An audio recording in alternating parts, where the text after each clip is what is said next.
to your opponent's website and I found an article about you. And I'm just going to take a paragraph from this and I'm going to read it to you, and then hopefully you can provide some insight. So, Houston-based oil producer Phillips 66 has dumped $70,000 into a PAC whose purpose is to ensure that business lobbyist Tony Larson takes over as county executive.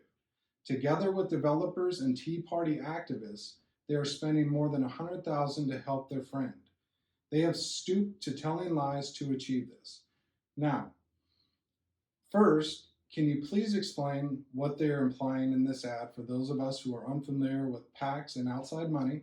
And then second, describe your relationship with the Tea Party and how you have benefited from this PAC. Boy, there's a lot packed into that. Well, yes, essentially a PAC is a political action committee, and what they have the ability to do, they're governed under the PDC requirements, Public Disclosure Commission, and it's organizations or people or individuals or anybody that wants to get together, they can form an entity, and then they fundraise into that entity, and that entity has to report just like any candidate does, and they can get involved in political activities.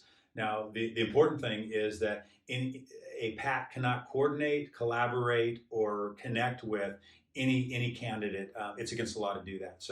So first and foremost, I don't know who the folks that put together the PAC are. You can go to the PDC site and you can see the contributors, and that's what's being referred to.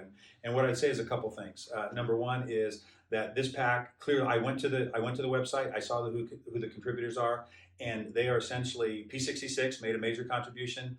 Marathon Oil, which has a refinery in Skagit County, made a contribution, and the rest are subcontractors that do work out of Cherry Point. So clearly, it's a group of folks that have an interest in Cherry Point succeeding.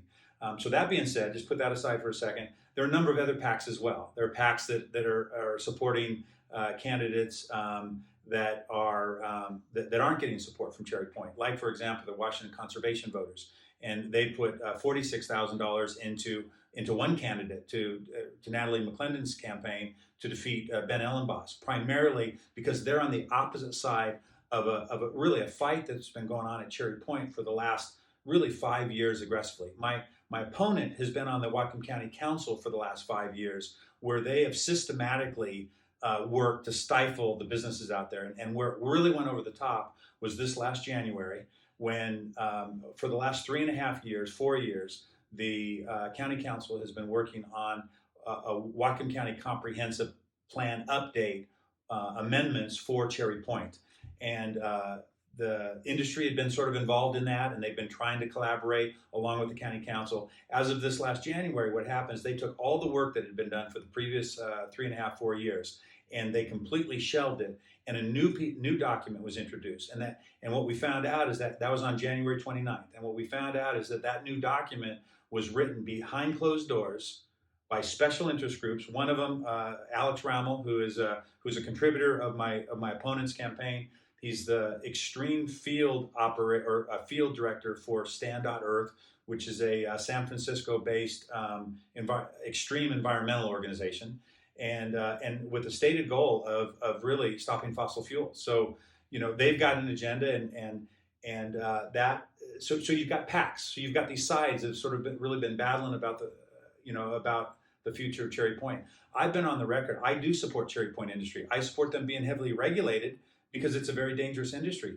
But what this group is trying to do is they're really trying to stifle them. They're really trying to stop them. They want to stop fossil fuels, period. And so it's no wonder that a group that put together a political PAC and they're not supporting me per se, but it's one thing is clear to them, and that is that my opponent, who has been on the county council for the last 5 years, does not support them and what they're doing. So I can see what they're doing. In terms of it being a smear, I find this quite interesting as well, because, and I haven't seen all the stuff that they've done.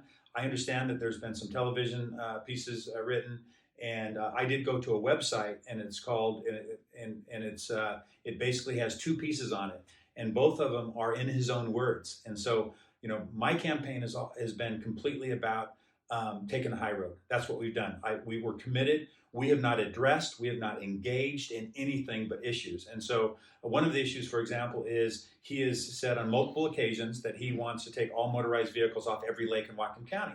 And so fair enough, I totally disagree with that. There's been I don't even know his reasoning for doing that, because there's been zero traces of hydrocarbons found in Lake Whatcom, which represents half the drinking water for people in Whatcom County. So that wouldn't solve a problem in terms of clean water. But he wants to take boats off of every lake: Samish, Weiser Lake, Silver Lake, where people have been taking their kids fishing for the last multiple generations. So that's a real issue. And if I disagree with that, we can talk about that as an issue. That's not a smear. He said it in his own words.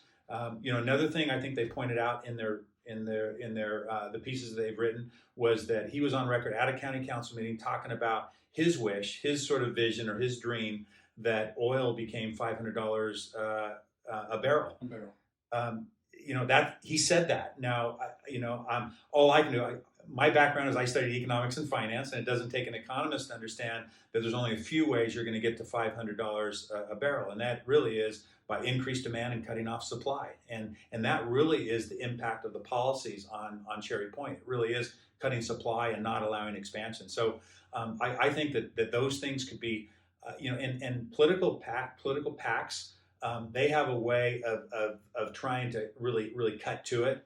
And I don't like the negative nature of any of those. I want to talk about issues. But, in fairness, earlier today, a piece went out on me, and it's just really it's really nasty and disparaging. My opponent himself has been pushing out things that he knows are false statements that have been about me. He's been pushing them out personally on his Facebook and through his emails, and we've seen this stuff that's coming out through the mail. So it's completely and utterly disingenuous for him to talk about divisiveness in politics when he's been perpetuating it. And I would challenge anyone that's watching this, anyone in Whatcom County, to look at anything that's come from my campaign or that I've said that isn't above board and taking the high road. I will talk about any issues. We're talking about how we can make Whatcom County better, and I will continue to do that. And we're not going to engage in the negative stuff, even though it's literally happening now because we're in the last week of the campaign. Yeah, and as you say that, I was just kind of thinking that I think what they're trying to get out there is that you're bought and paid for by the oil and gas industry. And if nobody comes to you and nobody asks you and they just assume that, it's so easy in a county like this where everybody's very climate sensitive and they really care about the environment to just jump on that bandwagon and beat you down for it, even though now, after speaking to you, we know that that's not actually the case. Well, you could say, the idea that I'm bought and paid for, I think part of the rhetoric was that before I make any decisions, I'm going to call Houston. It's just ridiculous. It's just, they're literally playing to the lowest common denominator. They essentially think people are idiots. Here's a reality that more businesses in Whatcom County of every size, in every shape, from every industry, have supported me than any candidate in the history of Whatcom County that's run. And part of that is because I have a basic fundamental belief, and that is business success is a key driver to community prosperity. When businesses are strong, they're able to hire people, they're able to provide benefits, they're able to pay taxes that provide the necessary services that we all use through the government. They give back to community causes. They're able to provide resources to protect the environment and all of those things. And so whether I support the product that a company, fossil fuels, I would much prefer a world with 100% renewable energy and solar and all that sort of stuff. We're not there yet. So what we should be doing is we should be supporting those companies that are going to be involved in this energy transition and providing them incentive to do that. And they want to do that now. With the current comp plan amendments, P66 is probably not going to be able to build their 100% renewable plant that they're, for diesel fuel, that they're going to use food stocks from animal fats and vegetable oils and that sort of stuff. 100% renewable. That would be about a $600 to $1 billion investment in local jobs and would give us the renewable energy we want. We could be the renewable leader of the world here in Whatcom County if we would look at it that way. And so instead, we get these negative, nasty, inappropriate, and untrue attacks that I'm in the pocket of anybody. Well, if you're going to say that, I guess I'm in the pocket of the farmers, and I'm in the pocket of manufacturing. I'm in the pocket of small retail. I'm in the pocket of small business people that want to do better for our community, and I'm proud of that. That's something that I will brag about. But the way that they represent it by putting me in an unfavorable light in a photo, it's just they think voters are dumb. I think voters know better, and we'll see come next Tuesday.